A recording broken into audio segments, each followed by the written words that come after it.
I never thought a power outage would turn me into the most hated man in Willowbrook Estates. But here we are, and honestly, I regret nothing. My name is Scott Fitzgerald, and I had been living in this pristine little subdivision outside Charlotte, North Carolina, for about 3 years when everything went sideways.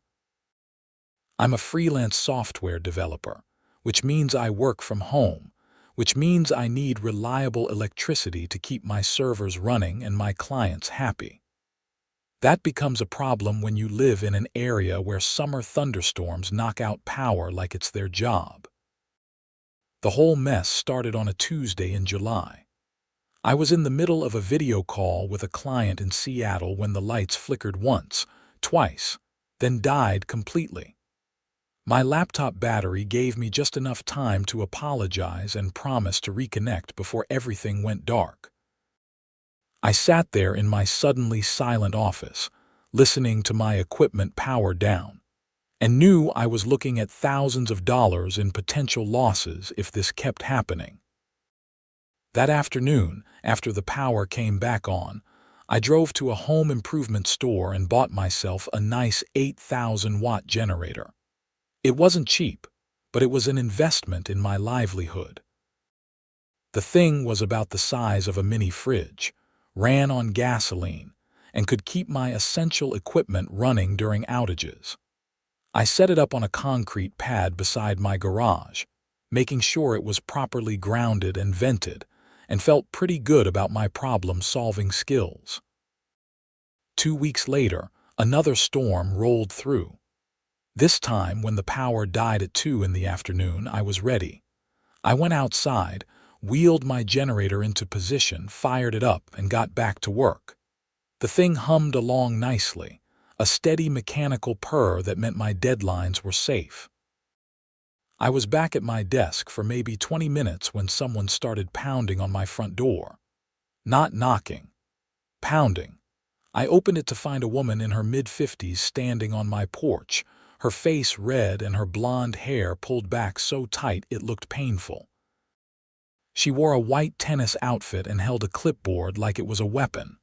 "Are you aware," she said, not bothering with introductions, "that you are in direct violation of Willowbrook Estates HOA regulations?" "I'm sorry, what?" "The generator. The noise. It is completely unacceptable during daytime hours." She consulted her clipboard. Section 12, Paragraph 4 of the HOA bylaws clearly states that no resident shall operate gasoline-powered equipment between the hours of 8 a.m. and 8 p.m. on weekdays, or 8 a.m. and 9 p.m. on weekends. I stared at her. "You're kidding." "I most certainly am not kidding.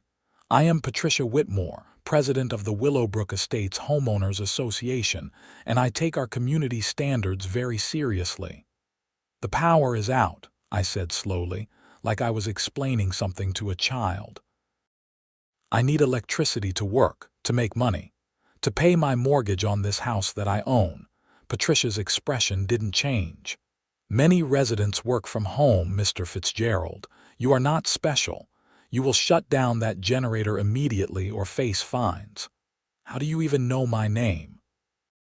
"It is my business to know every resident in this community." She made a note on her clipboard. "This is your official warning. Continued violations will result in fines of $250 per occurrence." She turned and marched back down my driveway before I could respond. I stood there for a moment, genuinely confused about whether that conversation had actually happened, then closed the door and went back to work. My generator kept running. I had a job to do. The power came back on around 6 that evening. I shut down the generator, wheeled it back to its spot beside the garage, and figured that was the end of it. Patricia could write whatever she wanted on her little clipboard. I had acted in a reasonable way during an emergency situation. I was wrong.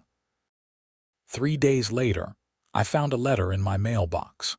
Official Willowbrook Estates, HOA letterhead, Patricia's name printed at the bottom. The letter informed me that I had been fined $250 for violation of noise ordinances, and that payment was due within 30 days. There was a link to pay online and a reminder that continued violations would result in escalating fines and potential legal action. I called the number listed at the bottom of the letter. A woman answered on the third ring. Willowbrook Estates, HOA. This is Deborah speaking. Hi, Deborah. My name is Scott Fitzgerald. I just received a fine for running a generator during a power outage and I need to contest it. One moment, please. I heard keyboard clicking. Yes, Mr. Fitzgerald, I have your file here. What is the nature of your dispute? The nature is that the entire neighborhood had no power. I was trying to work.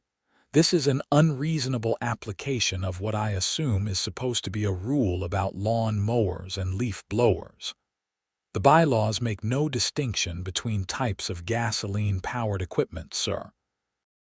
Then the bylaws are stupid. There was a pause. I will make a note that you wish to dispute the fine. You will need to submit a written appeal and appear before the HOA board at next month's meeting. Fine. When is it? August 15th at 7 p.m. at the community center. I thanked her, hung up, and immediately started drafting my appeal. I laid out my case clearly. I was a remote worker who needed power for my job. The generator was used only during an emergency. The rule was clearly intended for recreational equipment, not emergency backup power.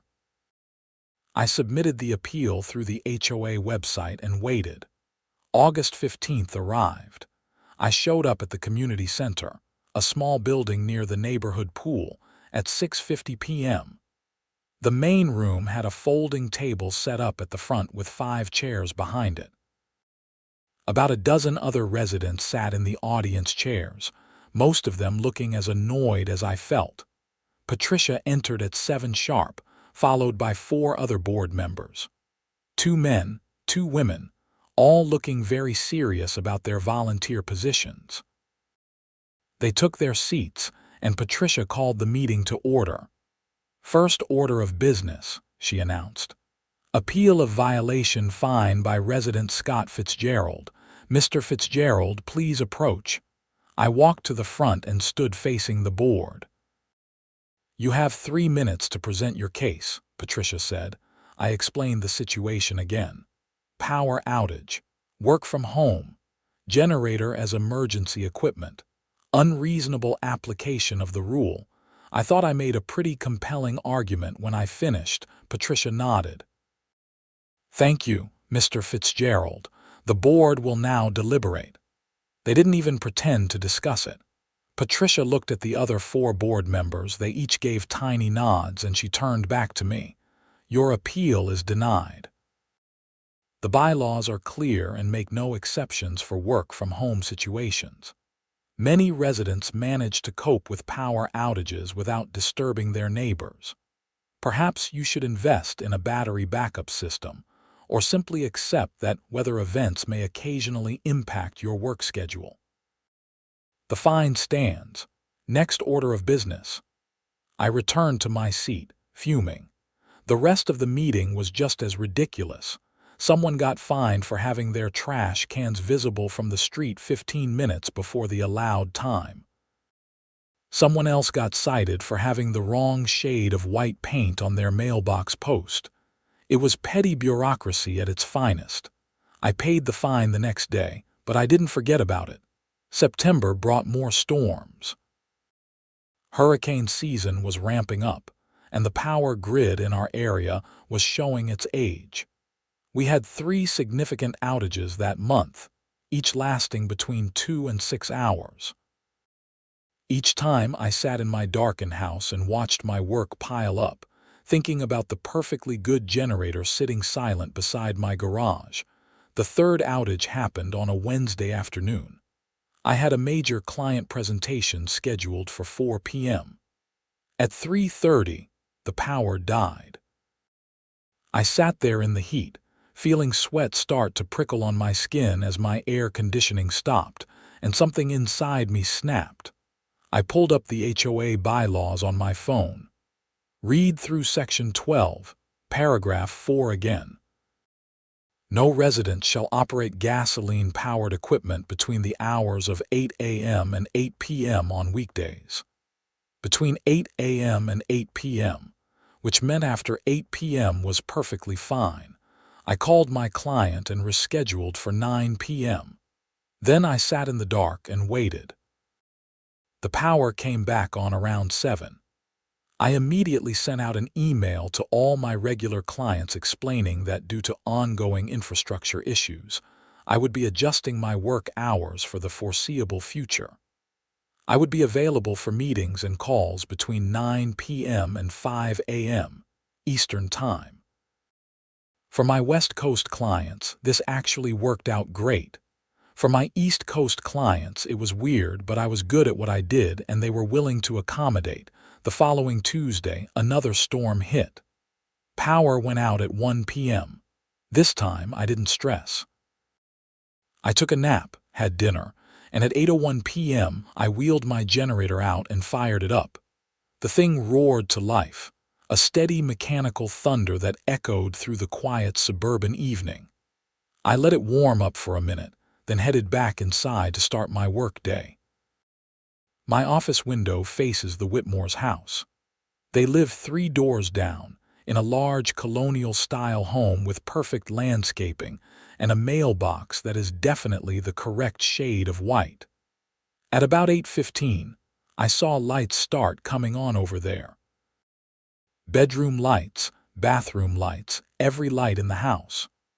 Around 8:30, I saw Patricia herself appear at an upstairs window, staring in the direction of my house.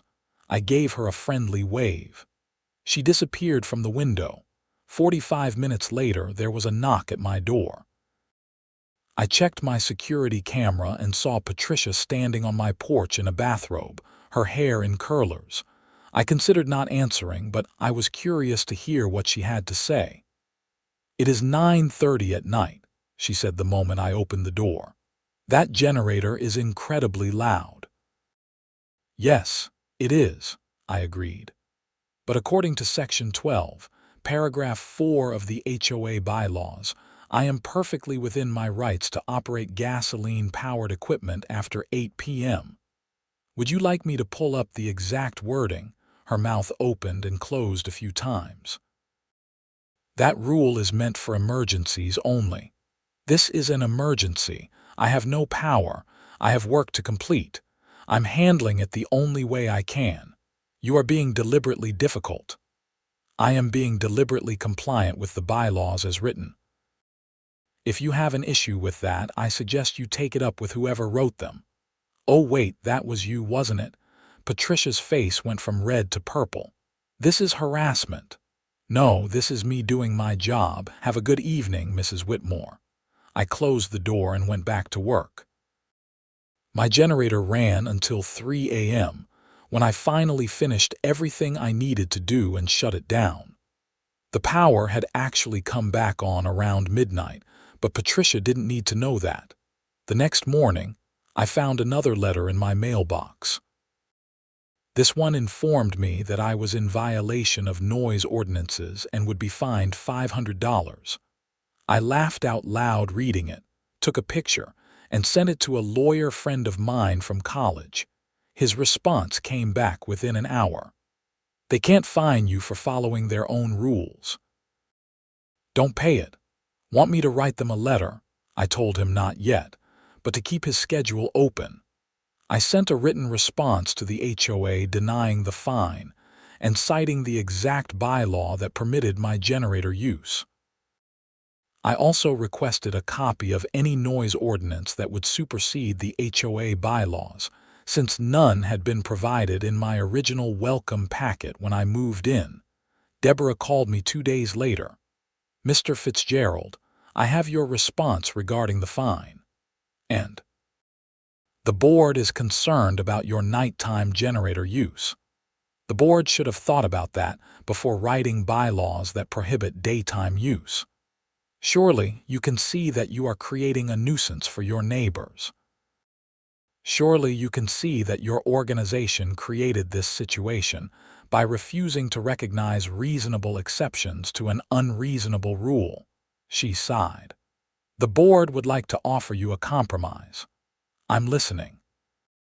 If you agree to limit your generator use to genuine emergencies, defined as power outages lasting more than 4 hours, and to keep such use under 2 hours total, the board will waive the $500 fine. Counterproposal, I said. The board revokes my $250 fine from July, amends the bylaws to allow generator use during power outages regardless of time of day, and I agree to keep the generator as far from neighboring houses as my property allows, which is what I was already doing. I will present your counterproposal to the board. You do that. She called back the next day to tell me my counterproposal was rejected, so I didn't pay the $500 fine either. October arrived with more storms. Climate change was making itself known, and our corner of North Carolina was getting hammered. I had fully adjusted to my nocturnal schedule by then. I slept from about 6 a.m. to 2 p.m., worked in the afternoon during the rare hours when I had power, and shifted to generator power in the evenings and night. The generator became a regular feature of neighborhood life after 8 p.m. On nights when the power was out, which was happening at least twice a week now, my generator would roar to life right on schedule. I could see lights going on in houses up and down the street as people woke up. Sometimes I would see Patricia standing in her yard, just staring at my house with her arms crossed. I started getting nastier letters, threats of legal action, warnings that I was destroying property values. One particularly amusing letter informed me that several neighbors had filed formal complaints about the noise, and that the HOA was monitoring the situation. Monitor away, I thought. The breaking point came in early November. We had a massive storm system move through that knocked out power for 3 full days. This was beyond inconvenient. This was a genuine emergency. People's food was spoiling. Medical devices needed power. It was a mess. I ran my generator every night, 8 p.m. to 5 a.m., keeping my equipment going and my work flowing. During the day, I was actually helpful. I ran extension cords to my neighbors' houses so they could charge phones and keep a few essentials running. I made a big pot of coffee every morning using my generator and set up a little station in my garage where people could come fill up thermoses. I was being a good neighbor, but Patricia didn't care about any of that. On the third night, at about 9 p.m., the police showed up at my door. 2 officers, both looking tired and probably dealing with a million other storm-related calls. The older one, Officer Martinez, according to his name tag, gave me an apologetic look. "Evening, sir. We've received a noise complaint about a generator. Let me guess. Patricia Whitmore called you." "We're not at liberty to say who filed the complaint, sir." "Right. Well, officers, I am operating a generator on my own property to maintain power during a widespread outage. I'm in compliance with all local noise ordinances and HOA bylaws that govern equipment use hours." "Would you like to see the relevant documents?" The younger officer, whose name tag said Reynolds, looked interested. "HOA bylaws govern when you can run a generator. According to the HOA, yes. They prohibit gasoline-powered equipment during daytime hours, so I run it at night." Martinez pinched the bridge of his nose. "This is an HOA dispute, entirely." "Sir, we can't enforce HOA rules. That's a civil matter, I am aware, which is why I'm confused about why you're here." Reynolds was trying not to grin. Martinez just looked tired. "The complaint was about noise levels. I'm going to be honest with you, sir. With everything going on right now, a generator running during a power outage is not our priority. If you're following local laws, which it sounds like you are, we don't have grounds to take action. We'd suggest working it out with your HOA.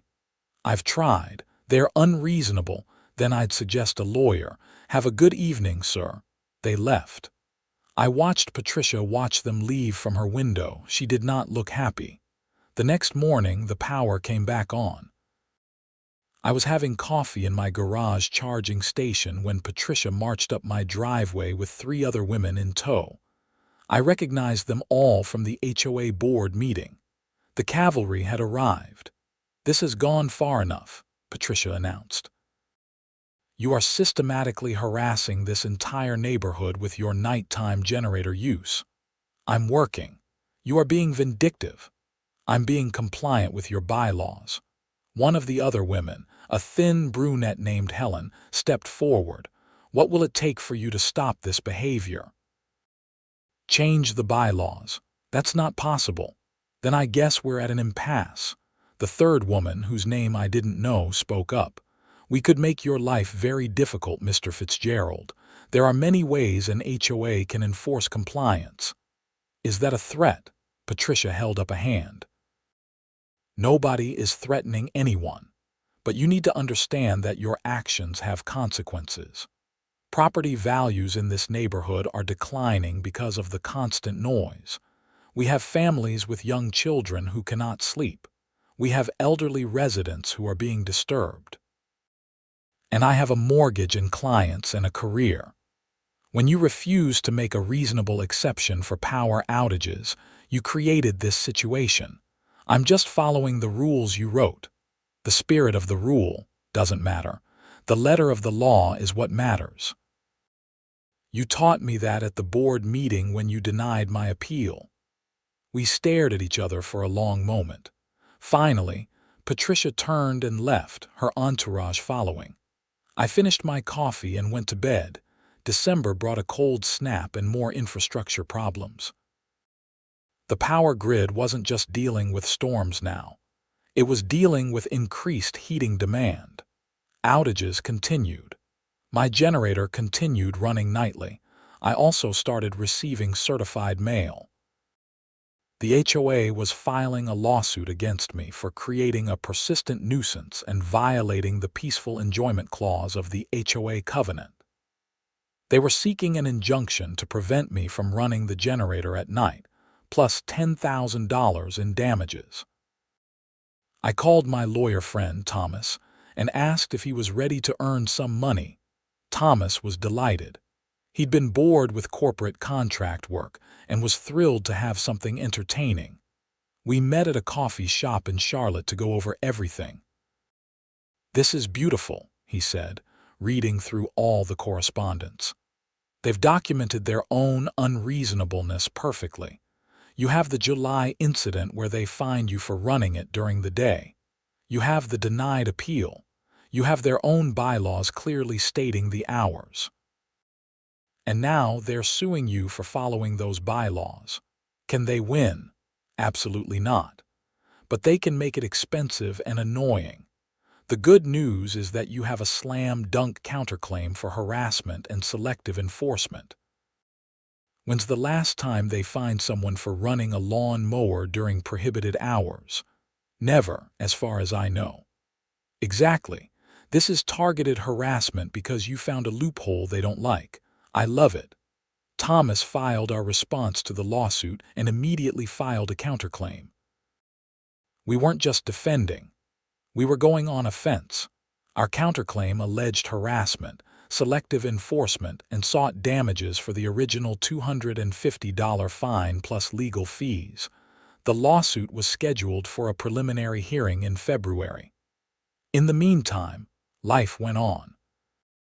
My generator ran. Patricia fumed. The neighborhood remained divided. I actually started getting support from other residents. Turns out a lot of people were sick of Patricia's reign of terror. I heard stories about people being fined for having their garage door open for too long. About someone getting cited for having a basketball hoop visible from the street.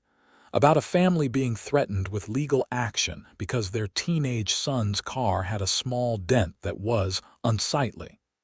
A guy named Marcus from 2 streets over came by one evening in January. "Hey, man. I just wanted to say I'm on your side with this whole thing.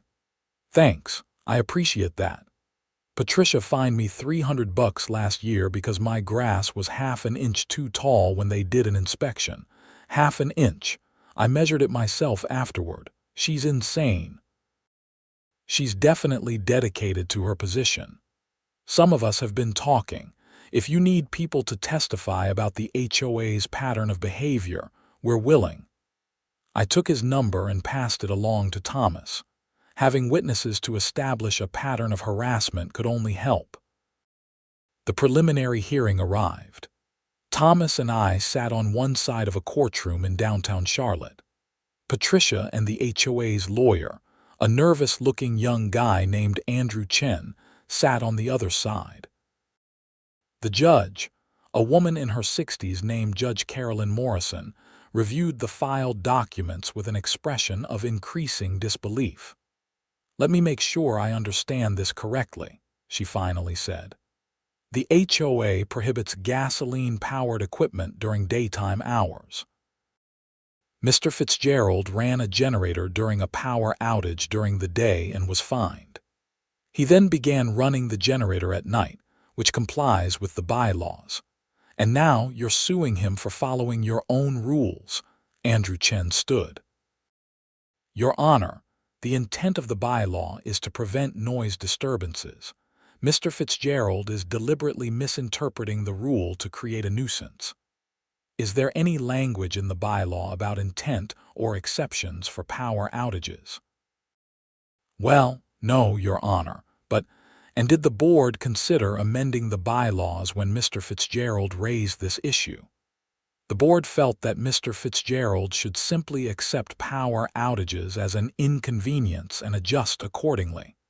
Judge Morrison looked at me. "Mr. Fitzgerald, what do you do for work?" "I'm a software developer, Your Honor. I work remotely with clients across multiple time zones. Reliable power is essential for my livelihood." "And you've attempted to work with the HOA on this?" Thomas stood. "Your Honor, we have documentation of multiple attempts to reach a reasonable compromise. The HOA has been inflexible and has selectively enforced its bylaws to target Mr. Fitzgerald while ignoring similar violations by other residents." "Your Honor," Chen said, "Mr. Fitzgerald is running the generator even when power has been restored, purely to harass his neighbors." I stood up without thinking. "That happened once, Your Honor. I was finishing a project and didn't realize the power had come back on." "It was not intentional harassment." Judge Morrison held up a hand. "Everyone sit down. Here's what's going to happen. This preliminary injunction is denied. Mr. Fitzgerald is in compliance with the HOA bylaws as written. If the HOA wants different behavior, they need to amend their bylaws through proper channels and with reasonable accommodations for legitimate work from home needs. This case will proceed to trial, but I'm strongly encouraging both parties to mediate. This is exactly the kind of dispute that wastes everyone's time and money. Do I make myself clear?" "Yes, Your Honor," we all said. Outside the courthouse, Thomas was grinning. "That went perfectly. She basically told them their case is garbage. So what happens now? Now they have a choice. Drop the lawsuit and leave you alone, or keep fighting and potentially owe you money when we win the counterclaim. Most HOAs will choose to walk away." Thomas was wrong. Patricia doubled down. "I know this because I received a letter 2 weeks later informing me that the HOA had called an emergency special meeting to vote on an amendment to the bylaws. The new amendment would prohibit generator use at all hours, except in cases of emergency power outages lasting more than 24 hours, and even then only for a maximum of 2 hours per day between 2 p.m. and 4 p.m. The vote was scheduled for the following week. All homeowners were encouraged to attend. I attended. So did about 60 other people, which was standing room only in the community center. Patricia called the meeting to order and immediately moved to the bylaw amendment discussion. This proposed amendment addresses an ongoing situation where one resident has been abusing our current bylaws to harass his neighbors, she began. The noise pollution from nighttime generator use has been intolerable. A woman in the front row raised her hand. Is this about Scott Fitzgerald? I am not naming specific residents. Everyone knows it's about Scott, the woman continued. And honestly, Patricia, this seems petty. The man is trying to work. Murmurs of agreement rippled through the crowd. A man I didn't recognize stood up. I move that we table this amendment and instead propose a new amendment that allows generator use during any power outage, with reasonable noise mitigation efforts required. Second, someone else called out. Patricia looked flustered. That motion is out of order. We are here to discuss the proposed amendment. Actually, Thomas said from beside me, under Robert's Rules of Order, which I believe this HOA follows, that motion is perfectly valid. And who are you? Patricia demanded. Thomas Sterling, Mr. Fitzgerald's attorney. I'm here as an observer. The meeting devolved into chaos. People were shouting proposals and counter-proposals. A faction supporting Patricia's amendment was arguing with a larger faction that thought the whole thing was ridiculous. Someone suggested dissolving the HOA entirely, which got surprising support. Finally, Marcus stood up and shouted over everyone. Let's just vote. All in favor of Patricia's amendment, raise your hand. About 15 hands went up. All opposed. At least 40 hands. The amendment fails. Meeting adjourned. Patricia tried to argue that proper procedure hadn't been followed, but people were already leaving. I caught Marcus's eye and nodded thanks. He returned it with a grin. Outside, a small crowd gathered around me. That was better than Netflix, someone said. I can't believe Patricia thought that would pass, another person added. An elderly man in a cardigan approached me. Young man, I want to apologize. I signed one of those complaint letters without really understanding the situation. Patricia made it sound like you were just being difficult. I didn't know about the daytime fine. It's okay, I told him. This whole thing got out of hand. She's been running this HOA like a dictatorship for years. Maybe it's time for a change. That got me thinking. The HOA had annual elections every March. Board positions were volunteer, and usually nobody ran against the incumbents because who wants that hassle? But what if someone did? I spent the next few weeks quietly talking to neighbors. Marcus was in. The woman from the meeting, whose name was Jennifer, was interested. We found 3 others who were fed up with Patricia's leadership. We had enough for a full slate of candidates. We filed our candidacy papers in February. Patricia's response was immediate and vindictive. Suddenly, I was getting violation notices for everything. My mailbox was a 1/4 inch too tall. My house number wasn't perfectly centered. My driveway had a small crack that needed repair. Each violation came with a fine. I documented everything and forwarded it to Thomas. He added it to our growing case file for the lawsuit, which was still pending. March arrived with the annual HOA meeting and election. The turnout was massive. People who had never attended a meeting before showed up to vote. Patricia gave a speech about stability and property values. I gave a speech about reasonable governance and community cooperation. The votes were counted by an independent third party, per HOA bylaws. Patricia's entire slate lost. Marcus became the new president. Jennifer became vice president. I declined a board position because I didn't actually want to run the HOA. I just wanted them to leave me alone. The lawsuit was settled 2 weeks later. The HOA dropped all claims against me, paid my legal fees, refunded my fines, and agreed to amend the bylaws to allow generator use during power outages with reasonable noise mitigation efforts. I agreed to position my generator as far from neighboring houses as possible and to use a sound dampening enclosure, which I'd already ordered anyway. Patricia resigned from the board entirely and put her house up for sale. I heard she moved to a condo in Florida where someone else could deal with community rules. The new board was a breath of fresh air. They revised the bylaws to be more reasonable across the board. Mailbox heights became a non-issue. Garage doors could stay open for reasonable periods.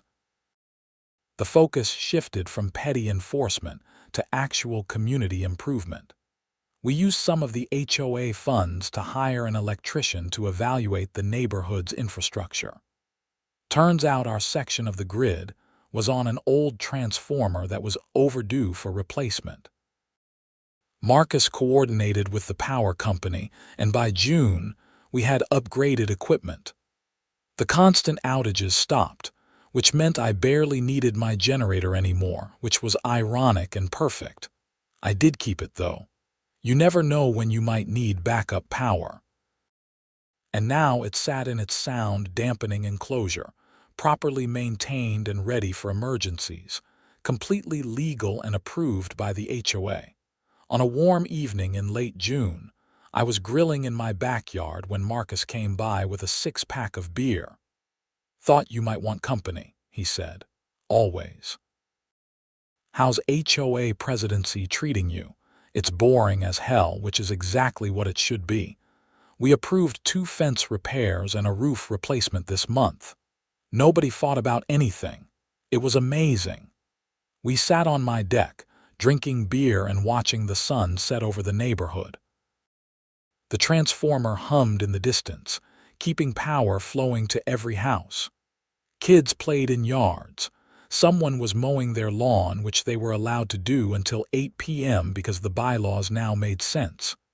"You ever regret moving here?" Marcus asked. I thought about it. The stress of the lawsuit, the months of conflict, the angry letters and the sleepless neighbors and Patricia's face going purple with rage. "Nah," I said. "It all worked out." That's a very zen attitude for someone who spent 6 months in a war with his HOA. I learned something from the whole thing. Sometimes the system is broken, and the only way to fix it is to stop playing along. Patricia thought she could bully me into compliance. Instead, she ended up proving exactly why the system needed to change. Deep thoughts for a Tuesday evening. That's what the beer is for, to balance it out. We clinked bottles and drank. The generator sat silent beside my garage, a monument to the pettiest dispute Willowbrook Estates had ever seen. Sometimes I would catch new neighbors looking at it, clearly wondering about the story. The old-timers would always be happy to tell them, usually with some embellishment. "Did you hear about the generator war?" they'd say. "Back in the day, Scott here took on the HOA and won. Changed this whole neighborhood." It wasn't quite that dramatic, but I never corrected them. Let them have their stories. Every community needs its legends. Life settled into a comfortable rhythm. My work continued, now with reliable power. The HOA handled actual problems instead of inventing them. Patricia's house sold to a nice young couple with a baby who were refreshingly unconcerned with mailbox heights and driveway cracks. About a year after everything ended, I got a call from a journalist at the Charlotte Observer. Someone had tipped her off about the generator war, and she wanted to write a human interest piece about HOA overreach. I agreed to the interview, figuring it might help other people dealing with unreasonable HOAs. The article ran on a Sunday front page of the local section. "How One Man's Generator Toppled an HOA Dynasty," read the headline. It was mostly accurate, though they made it sound more dramatic than it was. The comments section, though, was gold. Hundreds of people sharing their own HOA horror stories. Someone had been fined for the wrong shade of rose bush. Someone else had been threatened with legal action over a bird feeder. The stories went on and on.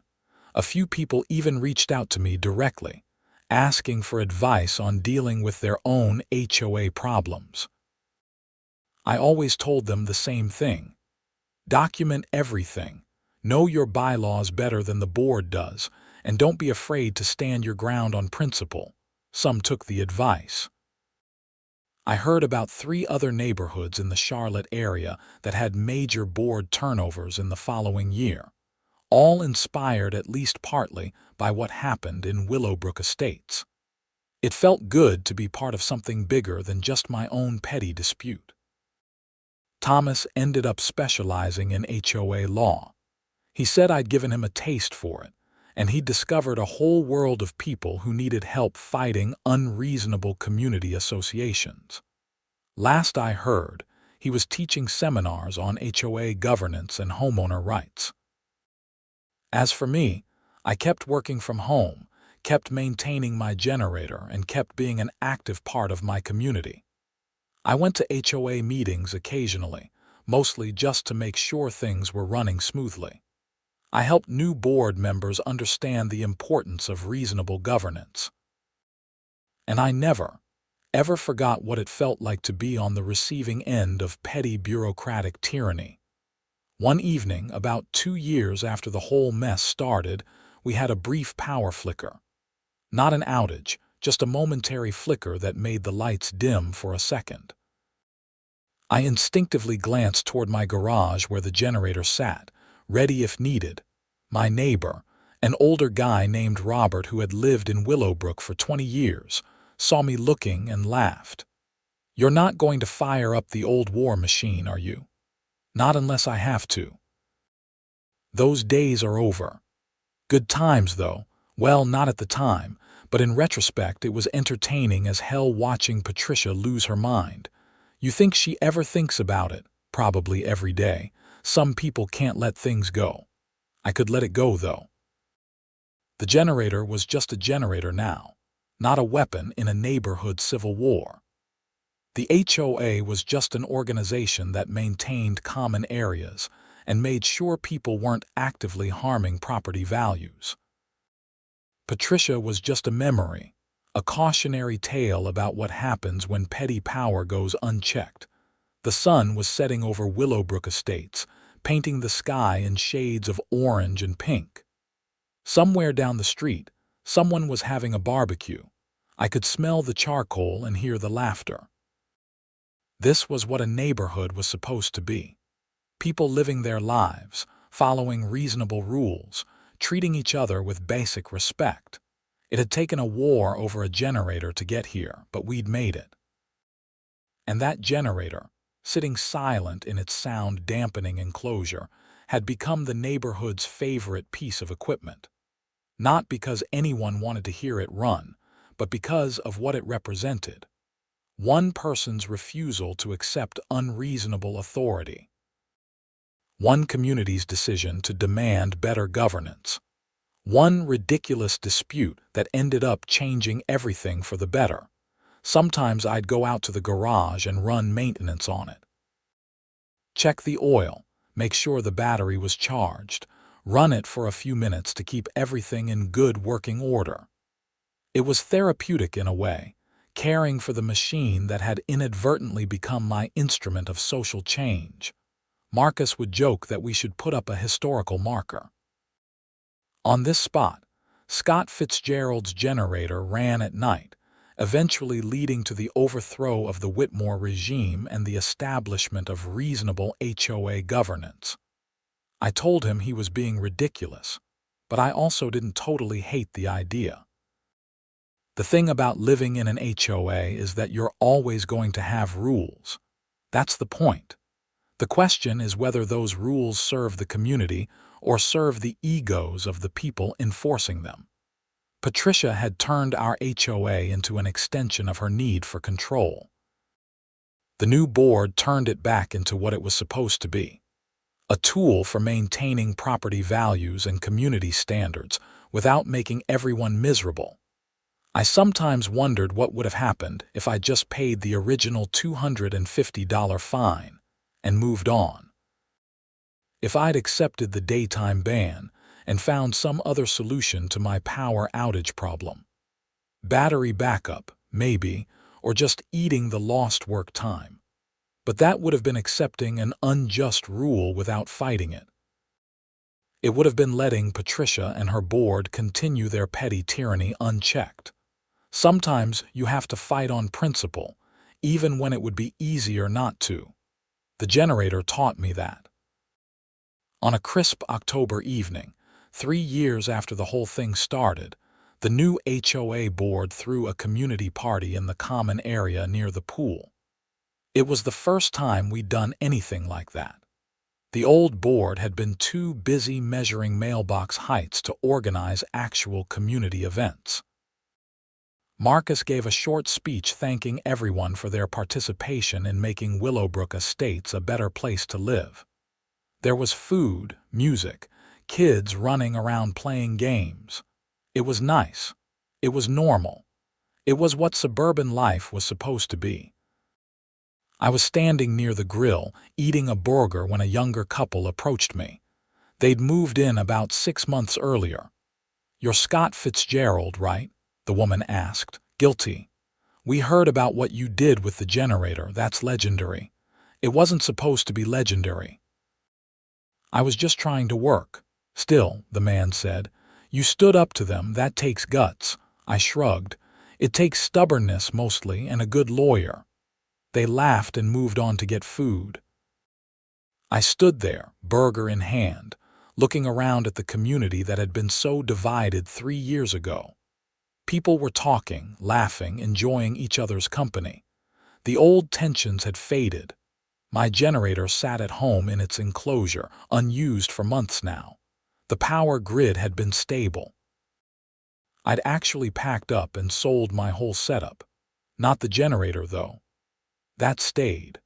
Some things you keep for sentimental value, even if they're loud mechanical equipment designed to burn gasoline and produce electricity. As the sun set and the party continued, I felt something I hadn't felt in years living in Willowbrook Estates. Contentment. Not the contentment of winning a fight, but the contentment of being part of a community that actually functioned. The generator war, as it had become known, was over. We'd all survived. Most of us had even learned something, and every time the lights flickered, even just for a moment, I would think about that generator sitting ready in my garage. A reminder that sometimes the most ridiculous disputes lead to the most important changes. That standing your ground matters. That communities are built by people who care enough to fight for what's right, even when what they're fighting about seems absurd on the surface. In the end, it was never really about the generator. It was about respect, reasonableness, and the basic right to live your life without petty tyrants making it miserable. The generator was just the tool that forced everyone to confront those bigger issues. I finished my burger and grabbed another beer from the cooler. Tomorrow I'd wake up, work from my home office with reliable power, and live in a neighborhood with reasonable rules enforced by reasonable people. The generator would sit silent, ready if needed, but probably never needed again. And that was exactly how it should be.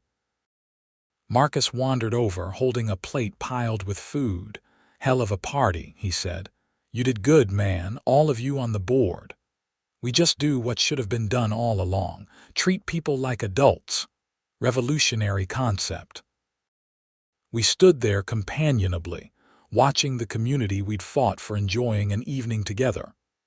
Kids were playing, adults were talking, and somewhere someone had brought out a guitar and was playing classic rock songs quietly in the background. "Think Patricia ever drives by?" Marcus asked. "Probably not. Why torture yourself? I don't know. If I'd had that much power and lost it, I think I'd want to see what happened after. Patricia doesn't strike me as the reflective type." Fair point. The party wound down around 10. People helped clean up, another sign of a healthy community. We packed up the tables and chairs, disposed of trash, left the common area cleaner than we'd found it. Nobody had to be told. Nobody had to be fined or threatened. People just did it because it was the right thing to do. Walking back to my house in the dark, I could see the warm glow of lights in windows up and down the street. Every house powered, every resident comfortable, nobody worrying about generators or bylaws or fines for ridiculous violations. This was what I'd fought for, even if I hadn't realized it at the time. Not just the right to run my generator, but the right for everyone in the neighborhood to live without fear of petty enforcement and unreasonable rules. The right to be treated like adults who could be trusted to maintain their properties without measuring their mailbox heights. My generator sat in the garage, exactly where I'd left it 3 years ago. I paused and looked at it for a moment, this hunk of metal and machinery that had changed everything. "Thanks," I said to it quietly, feeling only slightly ridiculous for talking to equipment. Then I went inside, climbed the stairs to my bedroom, and fell asleep in my properly climate-controlled house with its reliable electricity and its reasonable HOA. The generator war was over, and somehow, against all odds, everyone had won. Well, everyone except Patricia. But some people are so committed to being petty tyrants that losing is inevitable. You can't build a kingdom on mailbox heights and lawn lengths. Eventually, people get tired of being treated like subjects instead of neighbors. I thought about writing a book about the whole experience, but who would believe it? A man fights his HOA by running a generator at night, leading to a complete board turnover and systemic reform. It sounded like fiction, but it wasn't fiction. It was just life in suburban America, where the smallest disputes can reveal the biggest problems, and where sometimes standing your ground on principle matters more than taking the easy way out. The generator sat silent in its enclosure, a monument to the power of petty compliance and the importance of reasonable governance. And in Willowbrook Estates, North Carolina, the lights stayed on, the HOA stayed reasonable, and life continued peacefully ever after. Or at least until the next dispute arose. But that, as they say, is a story for another time.